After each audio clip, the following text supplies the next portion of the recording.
Hello students. Previous कक्षा में हमने समावेशी शिक्षा के अंतर्गत जो हमारा टॉपिक था inclusion as education for all, इसके विषय में कुछ चर्चा किया जा चुका है।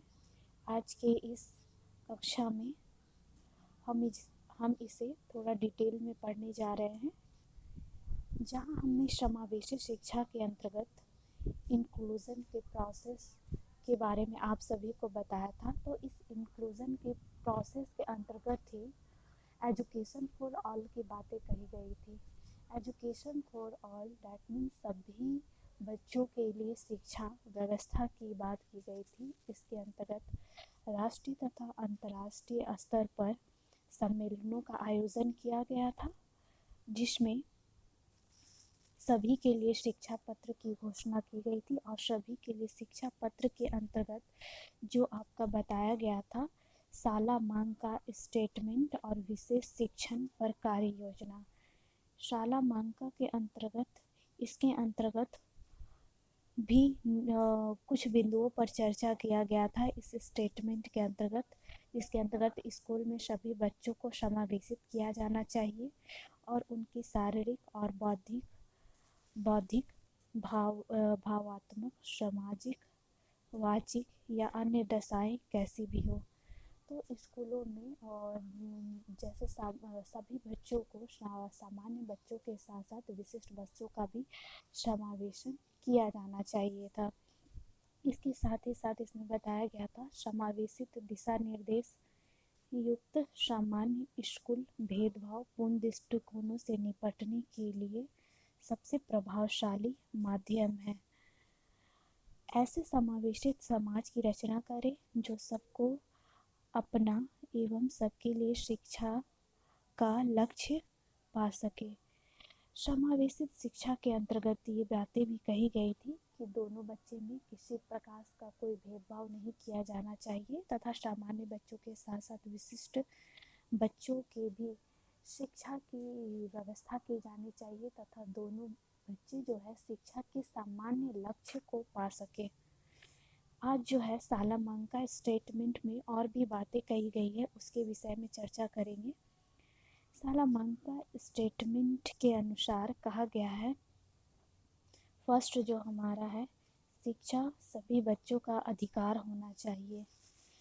समावेशी शिक्षा के अंतर्गत जहां हम एजुकेशन फॉर ऑल की बात करते हैं, सभी के लिए शिक्षा की, तो वहां शिक्षा जो है सभी बच्चों का अधिकार होना चाहिए। सामान्य बच्चों के साथ साथ विशिष्ट बच्चों के लिए भी शिक्षा की व्यवस्था की जानी चाहिए तथा जैसा कि यूनेस्को में भी कहा गया था कि शिक्षा सभी का अधिकार है और दोनों बच्चों में किसी प्रकार का भेदभाव नहीं किया जाना चाहिए तथा सामान्य के साथ साथ जो विशिष्ट बच्चे होते हैं, जो लर्निंग डिसेबिलिटी होते हैं, क्रिएटिव चाइल्ड होते हैं, मेंटल रिटार्डेड होते हैं, इन सारे बच्चों के लिए शिक्षा की समुचित व्यवस्था की जानी चाहिए तथा इसके साथ साथ इनके अभिभावकों के साथ साथ इनके पीयर्स ग्रुप के साथ इनके टीचर्स को भी इनके लिए समान केयर करने की आवश्यकता पड़ती है।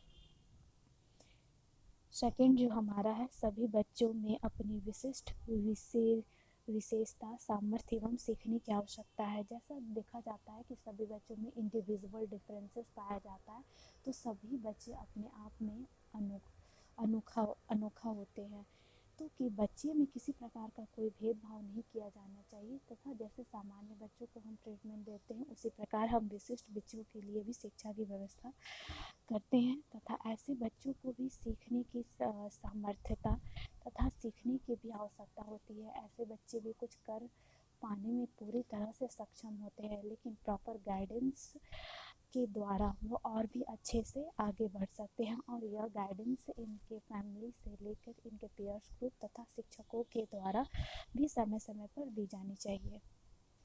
नेक्स्ट जो हमारा है, विशेष आवश्यकता के लोग सामान्य स्कूलों तक पहुंच स्थापित कर सके।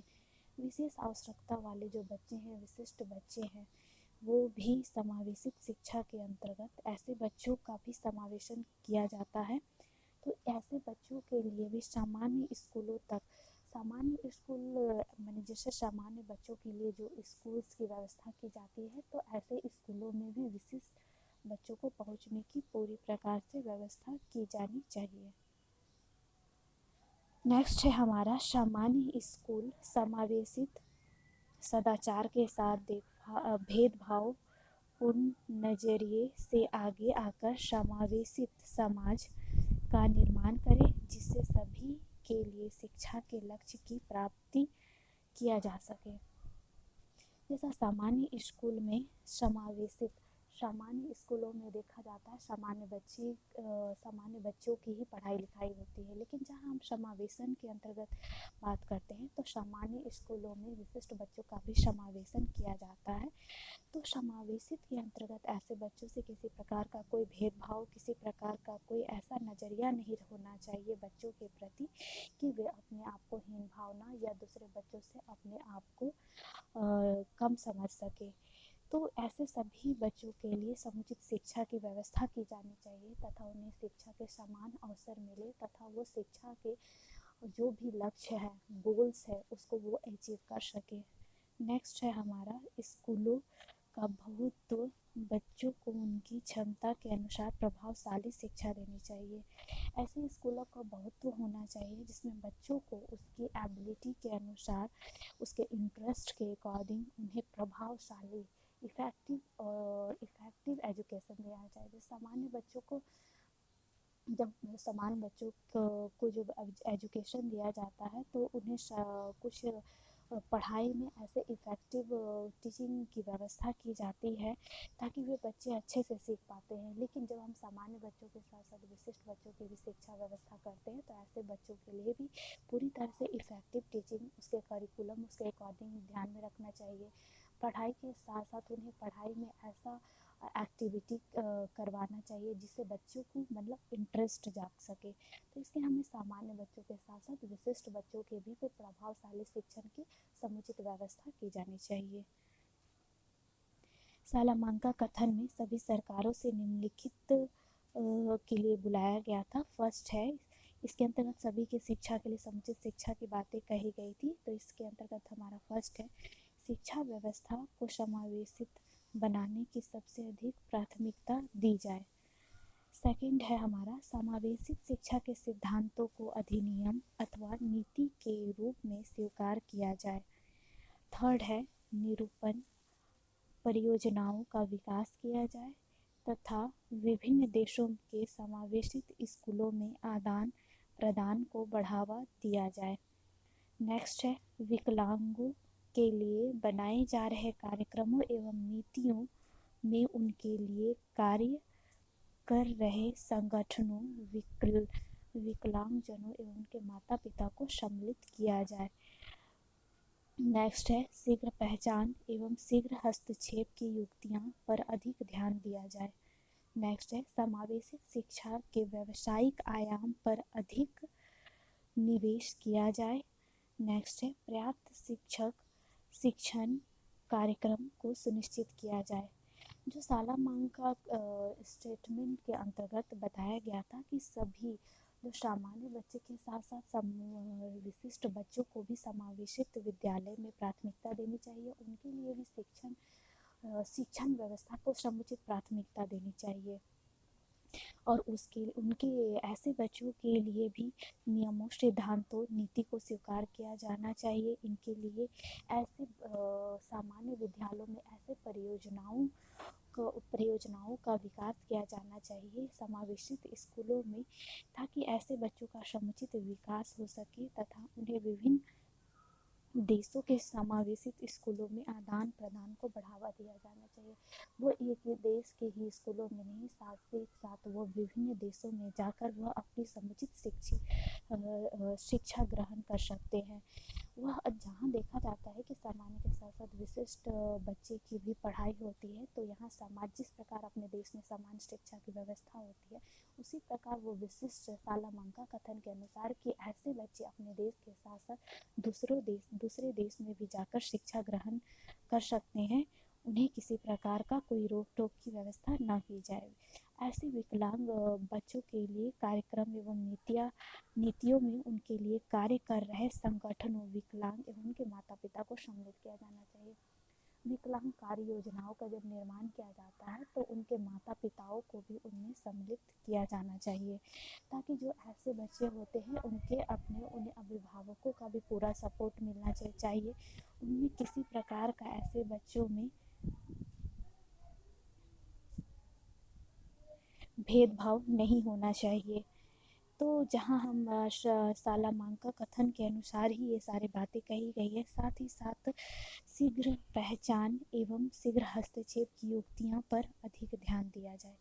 ऐसे बच्चों को शीघ्र पहचान, उसका आइडेंटिफिकेशन शीघ्र होने से क्या होता है, उनका ट्रीटमेंट तुरंत हो पाता है, तथा इनको तुरंत इनका पहचान जब हम कर लेते हैं तो इनका ट्रीटमेंट करने में भी आसानी होती है, तथा ऐसे बच्चों को हम स्टार्टिंग से ही मतलब देख रेख में रहते हैं, तथा एक समय के पश्चात इनका ट्रीटमेंट पूरा हो जाने के पश्चात ये बच्चे में जो है देखा जाता है कि इनका विकास समुचित रूप से हो पाता है। तथा समावेशित शिक्षा में व्यावसायिक आयाम पर अधिक निवेश किया जाना चाहिए। जहाँ हम समावेशित शिक्षा की बात करते हैं इंक्लूजन के अंतर्गत, तो ये सालामांका कथन के अनुसार समावेशित शिक्षा के अंतर्गत हम सामान्य और विशिष्ट बच्चों दोनों का समावेशन करते हैं, लेकिन इनके साथ ही साथ इनके व्यावसायिक आयाम पर भी पूरी तरह से निवेश किया जाना चाहिए, ताकि ये अपने पर्सनल लाइफ के साथ साथ पर्सनल डेवलपमेंट के साथ साथ प्रोफेशनल डेवलपमेंट भी कर सके, ये बच्चे अपना विकास कर सके, तथा खुद ये इंडिपेंडेंट लाइफ